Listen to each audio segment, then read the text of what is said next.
Le temps est une invention humaine, la palissade. La palissade. Et alors, ça change quoi? Ça change rien au fait que aujourd'hui on le mesure avec cette approche heure de temps, jour, etc., enfin minutes, secondes, etc., et que de toute façon c'est une ressource comme une autre dans l'entreprise et il faut savoir l'utiliser intelligemment et pas la dépenser n'importe comment. Une petite phrase que j'aime bien, ça. Peu importe, l'approche du temps est aujourd'hui quelque chose. On est tous dans nos vies, on est tous, tous, mais moi incluse, je ne fais pas exception à la règle. On a tous, à un moment donné dans nos vies, ce ras-le-bol de j'ai pas le temps. Voilà. J'ai pas le temps de voir ma famille, j'ai pas le temps d'aller voir Pierre, Paul, Jacques, je vois plus mes amis. On a tous, à un moment donné, ressenti cette approche-là. On a tous ce truc-là. Sauf que, voilà, le problème, c'est que dans votre vie perso, c'est une chose. Dans votre business, c'est une ressource. Et c'est une ressource qui doit se gérer.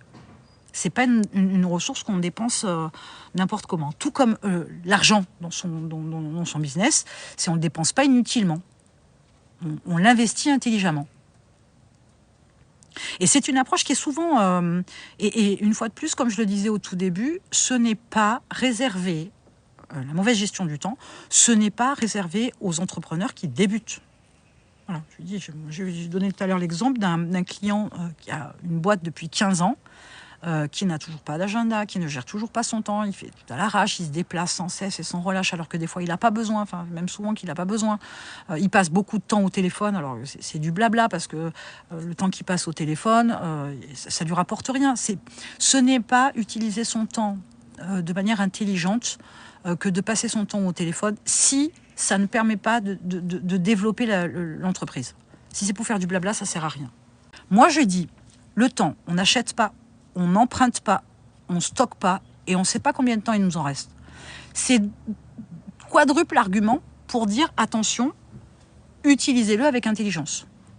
À partir de là, on prend conscience. Alors, je vais dans la vie,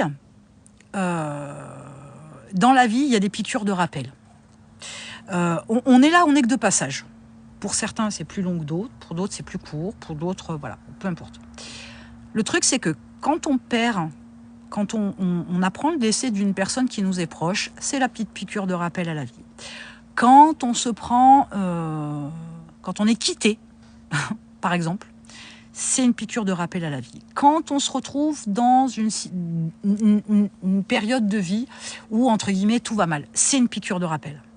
Sauf que, allô, quoi, je veux dire, si c'est une piqûre de rappel, donc déjà c'est une piqûre, ça pique, ça devrait un petit peu réveiller la bête, mais en plus c'est un rappel, ça veut dire qu'à un moment donné, ok, tu passes à côté, je te fais une piqûre de rappel, réveille-toi, quoi. Mais pas tout le monde réagit. Pas tout le monde réagit. L'approche du temps dans son business, c'est souvent avec en plus, et alors je vais mettre ça, je vais faire une généralité, mais il y a toujours des exceptions à la règle. C'est souvent aussi dans une démarche où on fonctionne, enfin on crée son entreprise et on fonctionne en mode salarié. Ok, 35 heures pointeuses, 5 semaines de congés, les week-ends, etc. Ça ne peut pas fonctionner. Définitivement, ça ne peut pas fonctionner. Sinon, ça se saurait. Donc là, à un moment donné, il faut vraiment se poser la question. Peut-être que vous allez adhérer sur le coup, et pour ceux qui sont plus jeunes, un peu moins. C'est pas une question d'âge, hein, mais c'est juste qu'à un moment donné, les petites piqûres de rappel, entre autres, il n'y a pas que ça, mais je vais vous donner encore un exemple. J'aime bien les exemples. Il y a pas très longtemps, j'ai reçu un appel de quelqu'un que je connais depuis très longtemps. Mais tellement longtemps que ça fait 38 ans que je la connais, cette personne. 38 ans. Voilà, ceux qui ont à peu près cet âge-là, vous vous rendez compte, 38 ans, c'est une vie. C'est une vie. Enfin, c'est presque 2 générations sur le principe. Et c'est une piqûre de rappel. Parce que dans la conversation, voilà, tu te rappelles quand... Ouais, ça fait 38 ans. Et qu'est-ce que tu as fait pendant toutes ces années? Des fois, on n'a pas fait grand-chose. je suis un peu... je suis un peu... enfin, je suis pas un peu, je suis beaucoup dans ce côté pas de regret, pas de remords. Enfin, j'essaye, parce que c'est impossible foncièrement. Oui, la nostalgie fait pas avancer, mais c'est juste, ce que je disais, c'est que c'est une piqûre de rappel. C'est de se dire qu'à un moment donné, toutes ces années sont passées, qu'est-ce que j'ai fait, quoi?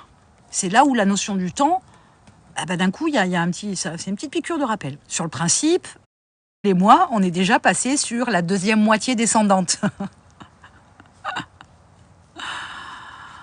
On est déjà passé sur la deuxième moitié descendante.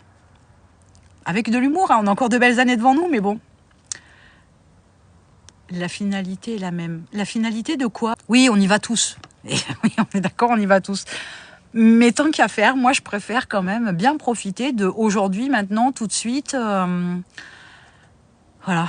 Donc, revenons quand même à nos moutons. Donc, dans votre business, le truc, il est là. Le truc, c'est qu'on oublie que justement, on ne peut pas travailler en mode pointeuse. On oublie qu'on ne doit pas occuper le temps qu'on décide d'impartir à son business. On doit l'utiliser intelligemment.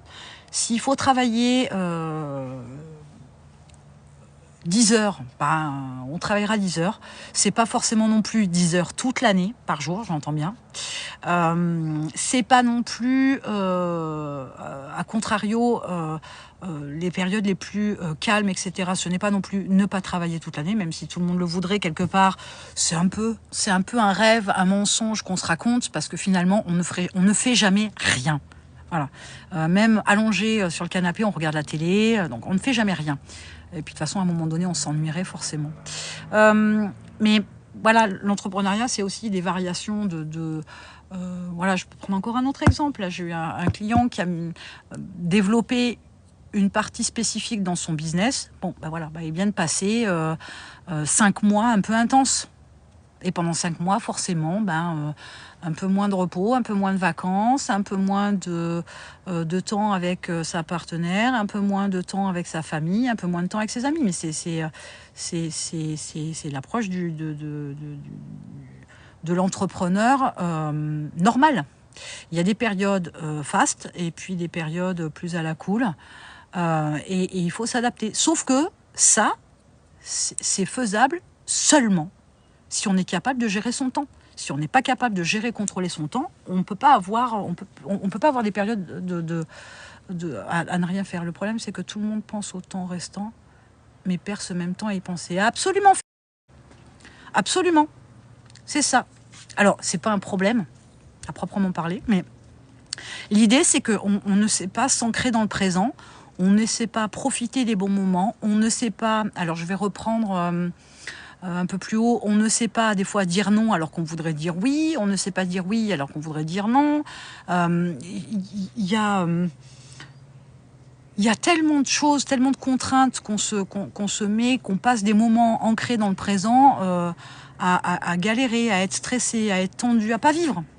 Vivre, c'est un privilège de dingue.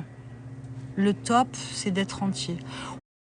Le truc, c'est que même rentier, on a du boulot. De toute façon, faut pas se voiler la face. Il y a toujours des trucs à faire. Hein. On ne fait pas rien non plus. Rentier, ça facilite certaines choses. Mais pour être rentier, ça veut dire qu'il y a une machine, il y a un système qui rapporte de l'argent. Il faut mettre le nez dedans. Il faut mettre le nez dans la gestion. C'est obligatoire. Donc...